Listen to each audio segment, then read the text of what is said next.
As passengers from all around the world dragged their baggage through the international airport, they checked their bags and made their way through the airport, were racing to catch their planes and using their phones for the most part. It was a typical day, or at least it appeared to be. Officer, although he was standing close to the customs checkpoint, Jake Thompson's sharp eyes were monitoring the throng. While he was working, his canine partner Max, a Belgian Malinois with extensive training, sat attentively at his side. Max, who had been with the police force for 5 years, had assisted in the discovery of a wide variety of items, ranging from illegal substances to concealed weapons. But now he was about to discover something K9 had been hiding. During the time that passengers were walking by the checkpoint, Max made a startling discovery that would disturb the collective consciousness of all those concerned. The quick stiffening of Max's ears, the perking of his nose, and the twitching of his tailbone. He barked loudly and persistently all the time. Almost instantly, Jake shifted his gaze in that direction. Max's attention was drawn to a middle-aged man who was going toward customs while wearing a dark gray hoodie and carrying a black duffel bag. Although the man appeared to be completely normal and did not exhibit any particularly suspicious characteristics, Max's reaction revealed a different narrative. "I beg your pardon, Sir Jake," as he stepped forward and cried out, a startling find that was made within the bag. After a brief period of hesitation, the man forced a hesitant smile and asked, "Is there a problem, officer, to be concerned about?" Once more Max barked. His tail was rigid, and his body was strained. "Could you please set your suitcase on the table so that it can be inspected?" Despite Jake's instructions to carefully observe the man's behavior, the man expressed hesitation once more. "Sir," his grasp on the handle is becoming increasingly firm. As the man placed the duffel bag on the examination table, Jake's tone was solid, and he heaved a reluctance to sigh. His hands trembled as he unzipped the bag, and the moment the zipper slid open, Jake continued to unzip it. Max began to leap forward while barking frantically. Jake's pulse was pounding as he peeked inside, and then he instantly stopped moving. Inside the bag, which was wrapped in a small blanket, was a baby who was barely bigger than A. When the man made his emotional confession, the newborn's face was pale, and his chest was little. The infant was only a few weeks old, rose and fell frailly, and the room was filled with gasps. The security crew rushed over, and they were beyond words astonished by what they saw. Jake muttered his hands, already moving to gently lift the baby out of the bag. The infant let out a faint whimper, but he was dangerously weak. The man stammered, his face filled with panic. I wasn't trying to hurt him, I swear." Jake handed the baby to an airport medic who had rushed over. He turned back to the man, his expression dark. "Explain." Now tears welled up in the man's eyes. I was trying to save him." Jake narrowed his eyes in an effort to protect him from what the man was about to experience.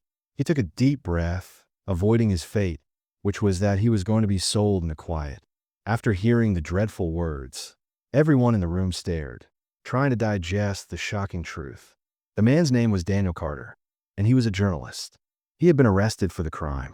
Officers uncovered a trafficking ring, been investigating a human trafficking ring for months. He had uncovered a sinister operation that was smuggling newborn babies out of the country. This baby, whom he had named Noah in his mind, was one of them. "I found him in a back room of a clinic wrapped in nothing but rags. I had to take action," Daniel explained, his voice quivering as he indicated that they were planning to transport him out of the country tonight.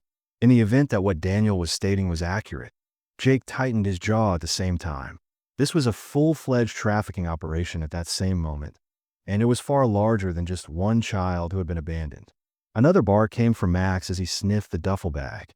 "I was planning to get it to the authorities, but I didn't expect to get caught first." Jake exhaled. This wasn't just a suspicious passenger. This was a man who had risked his life to save an innocent child. Jake leaned closer and found something tucked inside a small USB drive. "What is this?" Daniel swallowed the proof hard. "I was able to find everything about the operation, including names, locations, transaction records, and other information." The race against time while the infant was being brought to the hospital, Jake made contact with his superiors. Within a few hours, an entire task force was organized to collect the information that was downloaded into the USB.